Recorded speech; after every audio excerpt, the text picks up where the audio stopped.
Lecture number 15 of control system is about time domain analysis of second order systems. Previous lecture में हमने first order systems को देखा था. We discussed the effect of location of poles and zero on the transient response of first order system. हमने देखा कि poles and zero कैसे affect करते हैं हमारे first order system को.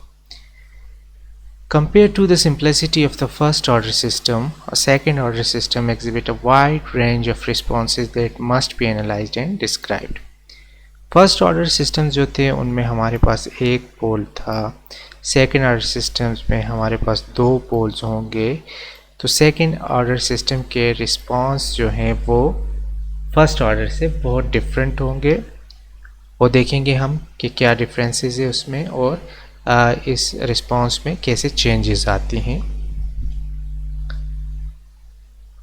Varying a first order system's parameter t and k simply change the speed and offset of the response. तो जो पैरामीटर्स थे वहाँ पे हमारे पास फर्स्ट ऑर्डर सिस्टम में वो एक तो टाइम कांस्टेंट t था और दूसरा हमारे पास dc गेन k था. लेकिन ये दोनों जो पैरामीटर्स थे ये तो हमारे पास या तो स्पीड को चेंज कर रहे थे या हमारे पास रिस्पांस के ऑफसेट को चेंज कर रहे थे. Whereas changes in the parameters of a second order system can change the form of the responses. लेकिन यहाँ पे सेकेंड ऑर्डर सिस्टम में हमारे पास पैरामीटर्स डिफरेंट होंगे और ये पैरामीटर्स जो हैं ये हमारे पास रिस्पांस के फॉर्म को भी चेंज करेंगे. A second order system can display characteristics much like a first order system or depending on component values display damped or pair oscillation for the transient response. देखते हैं कैसे ये हो रहा है. A general second order system is characterized by the following transfer function. अगर हमारे पास second order system हो तो उसका एक general ट्रांसफ़र फंक्शन जो है जो आउटपुट डिवाइड बाय इनपुट है वो इस तरीके से हमारे पास आएगा जिसको हम लिखेंगे omega n square divided by s square plus 2 zeta omega n s plus omega n square. इसको हम सेकेंड ऑर्डर सिस्टम इसलिए कहेंगे क्योंकि इसका डिनोमिनेटर का पोलिनोमियल जो है उसकी डिग्री हमारे पास 2 है. दो पोल्स इसके बनेंगे. इसमें जो डिफरेंट चीज़ हमें नज़र आ रही है यहाँ पे ओमेगा एन और ज़ीटा. देखते हैं ओमेगा एन और ज़ीटा क्या है. ओमेगा एन हम कहते हैं अनडैम्प्ड नेचुरल फ्रीक्वेंसी को and it is the frequency of oscillation of the system without damping. तो ये हमारे पास सिस्टम की नेचुरल फ्रीक्वेंसी होगी विदाउट डैम्पिंग. डैम्पिंग हमारे पास इन्फ्लुएंस ऐसे इन्फ्लुएंस होता है नेचुरल फ्रीक्वेंसी पे जो कि उसकी फ्रीक्वेंसी को कम करने की कोशिश करते हैं या ख़त्म करता है उसको. तो ऐसी इन्फ्लुएंस को हम डैम्पिंग कहते हैं. विदाउट डैम्पिंग जो नेचुरल फ्रीक्वेंसी आएगी हमारे पास वो ओमेगा एन है. और ज़ीटा जो है ये डैम्पिंग रेशियो है of the second order system which is measure of the degree of resistance to change the system output. ठीक है, तो इसको हम डैम्पिंग रेशियो कहेंगे कि किस रेशियो से हमारे नेचुरल फ्रीक्वेंसी को ये कम कर सकता है. ठीक है, उसको ख़त्म कर सकता है. तो इसको हम ज़ीटा कहेंगे. अब यहाँ पे एक एग्जांपल है जिसमें है कि determine the undamped natural frequency and the damping ratio of the following second order system. Second order system हमें गिवन है. यहाँ पे दो चीज़ें पूछी हैं. एक तो ये पूछ रहा है ओमेगा एन क्या है जो नेचुरल फ्रीक्वेंसी है. दूसरा हमसे पूछ रहा है ज़ीटा जो कि डैम्पिंग रेशियो है वो क्या है. अब इसको हम जनरल फॉर्म जो है ट्रांसफ़र फंक्शन की सेकेंड ऑर्डर अगर उससे कंपेयर करें तो सेकेंड ऑर्डर जो हमारी ट्रांसफ़र फंक्शन बन रहा था वो था omega n square divided by s square plus 2 zeta omega n s plus omega n square. अगर इस ट्रांसफ़र फंक्शन से इसे हम कंपेयर करें तो हम देख सकते हैं कि ओमेगा एन स्क्वायर इक्वल है 4 के. ठीक है। ओमेगा एन स्क्वायर हमारे पास इक्वल आ जाएगा 4 के, तो इससे नेचुरल फ्रीक्वेंसी ओमेगा एन जो है वो हमारे पास 2 रेडियन पर सेकेंड आ जाएगी। ठीक है। अब अगर हम डिनोमिनेटर के पॉलिनोमियल को देखें, इनको कंपेयर करें, तो हम इस ट्रांसफ़र फंक्शन और इस ट्रांसफ़र फंक्शन के पॉलिनोमियल डिनोमिनेटर को जब कंपेयर करेंगे तो इक्वेशन हमारे पास इस तरीके से आ जाएगी। अब यहाँ पे हम देख सकते हैं कि एस स्क्वायर जो है एस स्क्वायर से कैंसिल आउट हो जाएगा।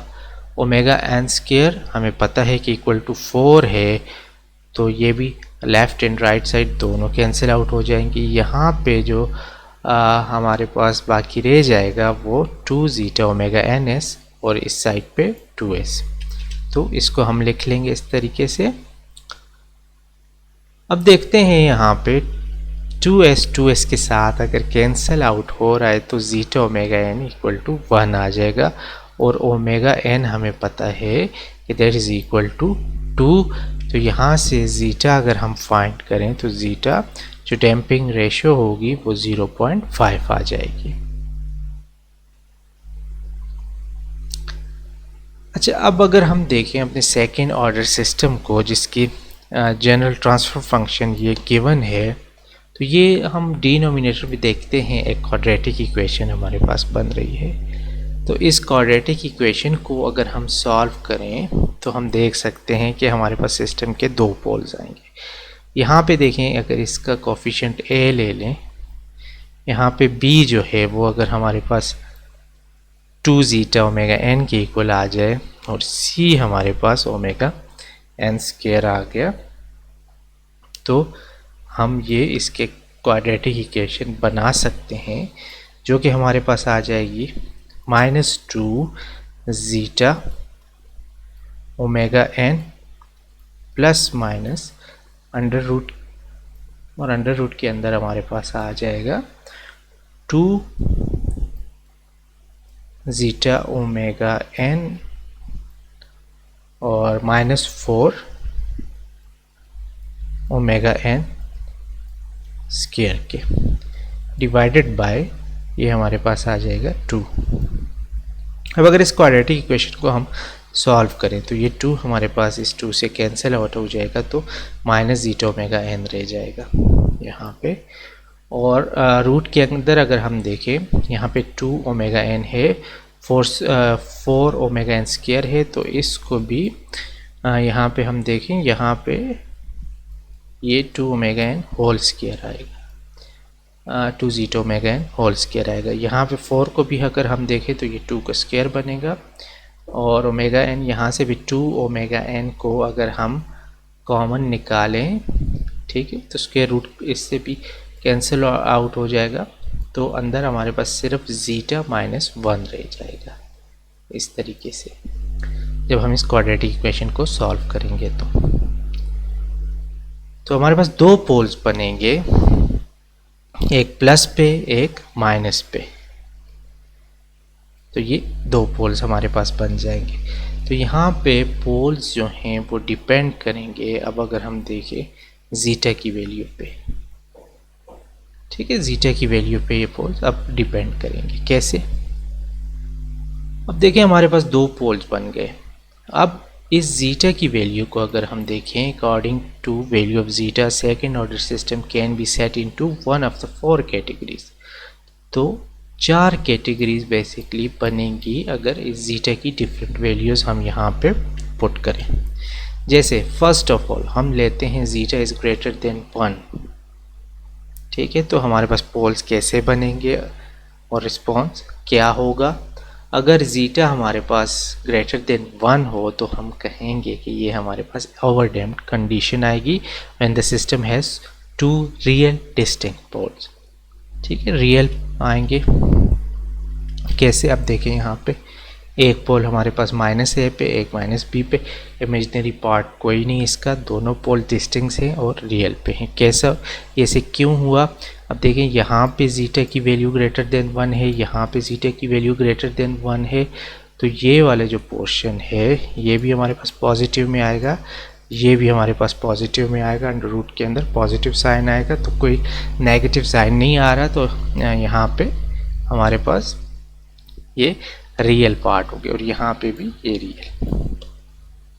ठीक है, अब दो पोल्स बन जाएंगे, लेकिन दोनों पोल्स जो हैं डिफरेंट जगह पे होंगे, क्योंकि यहाँ से डिफरेंट वैल्यू आएगी, यहाँ से डिफरेंट वैल्यू आएगी।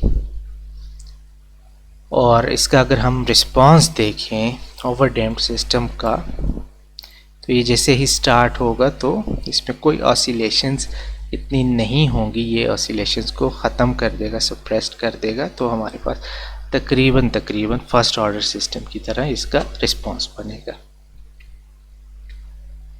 फिर अगर हम देखें जीटा की वैल्यू, अगर हम कहें कि that is greater than 0 and less than 1, तो फिर हम क्या देखते हैं कि हमारे पास अंडर डैम्प्ड कंडीशन आएगी and the system has two complex conjugate poles. कैसे? अब इसका ये ग्राफ देखें तो यहाँ पे हम देख सकते हैं, अगर यहाँ पे 1 से छोटी वैल्यू डालें, 1 से छोटी वैल्यू, तो यहाँ पे हमारे पास नेगेटिव आएगा, अंडर रूट के अंदर नेगेटिव आएगा। ठीक है, अब यहाँ पे रियल पार्ट भी आएगा और इमेजिनरी पार्ट भी हमारे पास आएगा और दो पोल्स बनेंगे, एक प्लस में एक माइनस में, पेयर्स में होंगे और कॉन्जुगेट्स होंगे। ठीक है, तो इस केस में हमारे पास कंडीशन आएगी अंडर डैम्प्ड। अब अगर एक सिस्टम है, ग्राफ उसका वो देखे तो उसको अगर ऑसिलेशंस हैं तो ये कम होती हुई अंडर डैम्प्ड हैं, तो ये स्टेबल वैल्यू की तरफ इस तरह जाएंगी। अच्छा, थर्ड में अगर हम देखें जीटा को हम 0 ले लें, यहाँ पे भी जीटा 0 पुट करें, इसमें भी 0 पुट करें तो -1 आ जाएगा, और ये पार्ट 0 पुट करें तो रियल पार्ट इसका बिल्कुल ख़त्म हो जाएगा।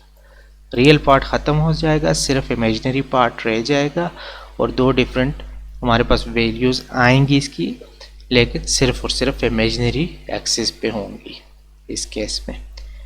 तो अनडैम्प्ड कंडीशन होगी, the system has two imaginary poles. Undamped है, कोई डैम्पिंग नहीं हो रही, तो हमारे पास सिस्टम जो है अपनी नेचुरल फ्रीक्वेंसी जो भी है उसी के साथ वो ऑसिलेशन उसमें होती रहेंगी इन्फिनिट टाइम तक। ठीक है, ना कम होंगी ना ज़्यादा होंगी, यही ऑसिलेशन उसमें चलती रहेंगी।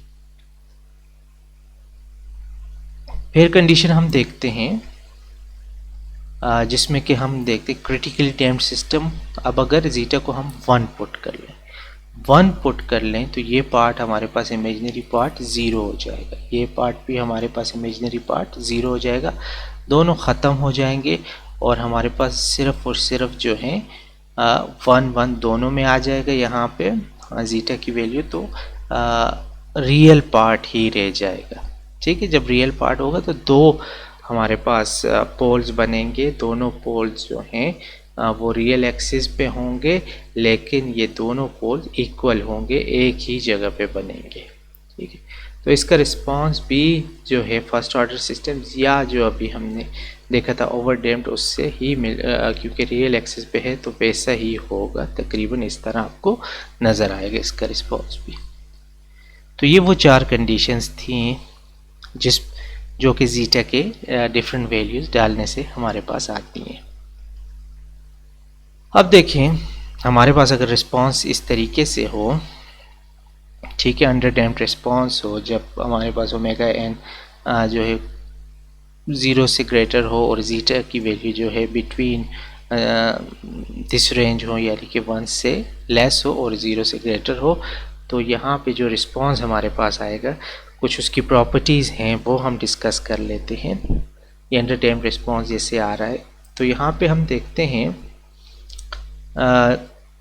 राइज टाइम आएगा हमारे पास, डिले टाइम आएगा हमारे पास, ठीक है, पीक टाइम आएगा हमारे पास, सेटलिंग टाइम आएगा हमारे पास। ठीक है, ये वो प्रॉपर्टीज़ है जो हम देखेंगे। अलाउएबल टॉलरेंस आएगी, ये जो विंडो है 2% से 5% के दरमियान स्टेडी स्टेट के लिए जो फाइनल वैल्यूज़ हैं, हम कहते हैं कि इसको हम कंसिडर करेंगे तो वो हमारे पास अलाउएबल टॉलरेंस आ जाएगी। तो ये चीज़ें हम देखते हैं। डिले टाइम अब क्या है? The delay time is the time required for the response to reach half the final value of the first time. जब ज़ीरो इनिशियल कंडीशन से स्टार्ट हो और हाफ टाइम तक जितना हमारे पास इस सिस्टम के लिए रिस्पॉन्स को लगेगा उसको हम डिले टाइम बोलेंगे। अच्छा, अब राइज टाइम क्या है? The rise time is the time required for the response to rise from 10% to 90% और 5% to 95% और 0% to 100%। तो ये तीन डिफरेंट डेफिनेशंस इसकी आ जाती हैं राइज टाइम की, जो कि फाइनल वैल्यू और इनिशियल से हम कंसिडर करते हैं। हम कहते हैं कि जितना टाइम लगता है यहाँ तक पहुँचने के लिए, या तो हम कहते हैं 10 to 90% पे कितना टाइम लगता है, या हम कहते हैं 0 to 100% वैल्यू पे पहुँचने के लिए कितना टाइम लगता है, तो उस टाइम को हम राइज टाइम बोलते हैं। ठीक है। For under damped second order systems, जो कि यहाँ पे शो भी हो रहा है, 0 to 100% rise time normally used. हम क्या करते हैं, ज़ीरो से स्टार्ट करते हैं और 100% तक। ठीक है, ये जो टाइम हमारे पास आएगा फ्रॉम 0 to 100%, यानी कि स्टेडी स्टेट वैल्यू अगर इस केस में यूनिटी 1 है तो यहाँ तक पहुँचने के लिए जो टाइम रिस्पॉन्स को चाहिए होगा उसको हम राइज टाइम बोलेंगे।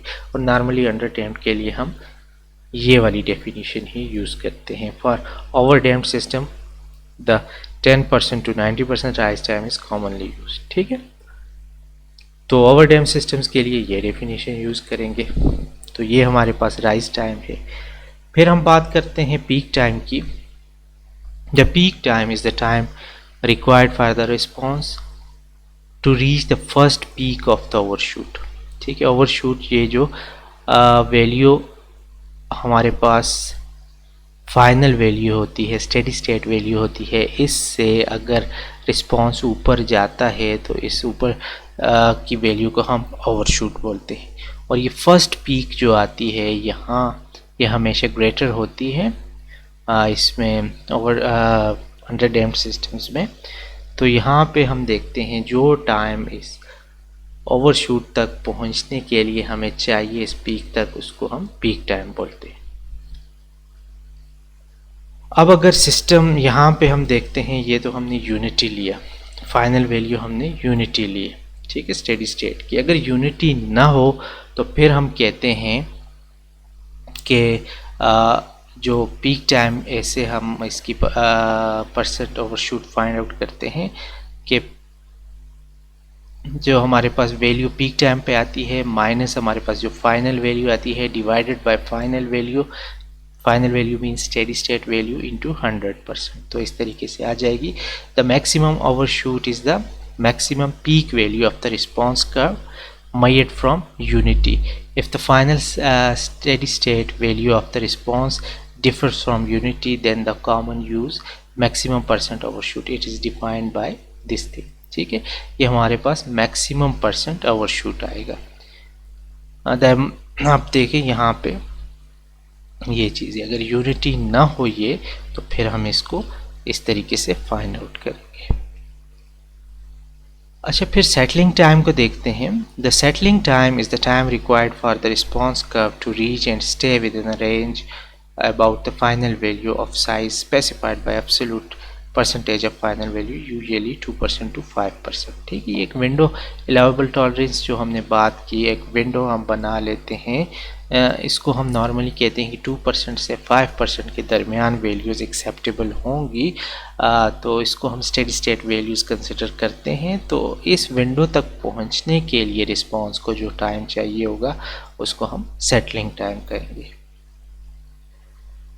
अच्छा, अब ये फ्रीक्वेंसी को अगर हम देखें एस प्लेन में, जो हमारे पास कम्प्लेक्स प्लेन है एस प्लेन, इसका एक साइड हम देखें कि इस पे हम जीटा कहें, रियल पार्ट है ये सिग्मा, और दूसरी साइड पे अगर हम कहें जे ओमेगा जो कि हमारे पास इमेजिनरी पार्ट है, तो इस पे हम नेचुरल फ्रीक्वेंसी को कैसे प्रेजेंट कर सकते हैं। हम कहते हैं कि अगर ये हमारे पास पोल है, तो नेचुरल फ्रीक्वेंसी जो है इसका ओरिजिन से जो डिस्टेंस होगा उसको हम कहेंगे distance from the origin of s plane to the pole is natural undamped frequency. ठीक है, ये जो हमारे पास डिस्टेंस होगा इसको हम नेचुरल अनडैम्प्ड फ्रीक्वेंसी बोलेंगे। ठीक है, और अब हम देखते हैं यहाँ पे ये डिस्टेंस, तो इसको s में अगर हम देखें, अब अगर हम कहें कि हमारे पास रेडियस 3 है, ठीक है, इस रेडियस 3 का एक सर्कल हम ड्रॉ करें तो इस सर्कल पे जहाँ पे भी हमारे पास एक पोल आएगा तो उस पोल की नेचुरल फ्रीक्वेंसी जो होगी वो 3 ही रहेगी, क्योंकि डिस्टेंस सेम है। If a pole is located anywhere on the circumference of the circle the natural undamped frequency would be 3 radians. ठीक है, तो क्योंकि डिस्टेंस उसका ओरिजिन से जितना बनेगा उतनी ही उसकी फ्रीक्वेंसी होती है। अच्छा, इसी बात को हम माइंड में रखते हुए यहाँ पे ये सर्कल्स ड्रॉ कर लेते हैं। अब ये हर सर्कल की अपनी फ्रीक्वेंसी होगी। ठीक है, therefore this s plane is divided into constant natural undamped frequency omega n circles. तो हर सर्कल की अपनी स्पेसिफिक फ्रीक्वेंसी होगी, क्योंकि हर सर्कल का जो ओरिजिन से डिस्टेंस है वो सेम रहेगा हर सर्कमफेरेंस पे, तो इसलिए हर सर्कल की अपनी फ्रीक्वेंसी होगी। फॉर एग्जांपल अगर इसकी फ्रीक्वेंसी 1 है, ये 2 होगी, ये 3 होगी, 4 और 5, इसी तरीके से ये चलता जाएगा। अब डैम्पिंग रेशो क्या है? डैम्पिंग रेशो को हम कहें तो ये हम कह सकते हैं कि cosine of the angle between vector connecting origin and pole at negative real axis ये डैम्पिंग रेशो। तो डैम्पिंग रेशो जो जीटा है ये हमारे पास इक्वल होगा कॉस थीटा के। ठीक है, कॉस थीटा के ये इक्वल होगा, ये थीटा है, ये रेशो इसकी आ जाएगी। अब ये हमारे पास कैसे आएगी, इसको अगर हम देखें तो यहाँ पे अगर हमारे पास ओमेगा एन है, नेचुरल फ्रीक्वेंसी है, तो ये वाला पार्ट जो बेस है, इसको रियल पार्ट जिसको हमने कहा था, ये हमारे पास जीटा ओमेगा एन था। ठीक है, इन दोनों के दरमियान रेशो अगर हम लें तो वो रेशो हमारे पास कॉस थीटा आएगी। ठीक है, अब थीटा हमें पता है कि क्या है इस केस में कॉस थीटा। तो कॉस थीटा हमारे पास होता है परपेंडिकुलर डिवाइडेड बाय हाइपोटेन्यूज, इसके sorry base divided by hypotenuse. इस केस में बेस हमारे पास है जीटा ओमेगा एन और हाइपोटेन्यूज हमारे पास है ओमेगा एन। ठीक है, तो ओमेगा एन से कैंसिल आउट हो जाएगा, तो कॉस थीटा जो है वो हमारे पास जीटा के इक्वल होगा। ठीक है, कॉस थीटा हमारे पास जीटा के इक्वल आ जाएगा और इसको हम डैम्पिंग रेशो कहेंगे। अब यहाँ पे देखें फॉर अंडर डैम्प्ड सिस्टम, ठीक है, जो सिस्टम हमारे पास अंडर डैम्प्ड होंगे वहाँ पे ये रेशो जो है थीटा वो 0 और 90 के दरमियान रहेगी। यानी कि यहाँ पे हमारे पास पोल जहाँ पे भी लाई करेगा किसी भी एंगल पे, तो हम कहेंगे कि सिस्टम जो है अगर थीटा यहाँ पे होगा तो अंडर डैम्प्ड होगा। तो ये रेशो हमारे पास जो बनेगी, यहाँ पे अगर मैक्सिमम 1 बन रही है फिर, और यहाँ पे अगर 0 बन रही है, एंगल 0 आ रहा है, तो जीटा 1 और 0 के दरमियान रहेगा यहाँ पे। अच्छा, फॉर अनडैम्प्ड सिस्टम, अनडैम्प्ड के लिए हम देखें तो थीटा हमारे पास 90 होगा, मैक्सिमम होगा।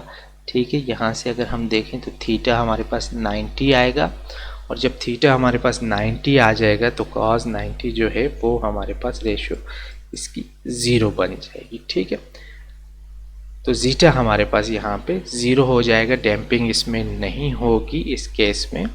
इस केस में हमारे पास जो है डैम्पिंग हो रही होगी, जितना हम इधर जाएंगे डैम्पिंग कम होती जाएगी, जितना इधर जाएंगे डैम्पिंग ज़्यादा होती जाएगी। ठीक है, अगर और हमारे पास इस तरीके से इसका रिस्पांस बनेगा, और अगर इस तरीके यहाँ पे आए तो डैम्पिंग ज़्यादा होती जाएगी और रिस्पांस तकरीबन इस तरह बनेगा, और अगर इस तरफ आए तो डैम्पिंग बिल्कुल ख़त्म होती जाएगी और रिस्पांस नेचुरल फ्रीक्वेंसी ऐसे हमारे पास आता जाएगा।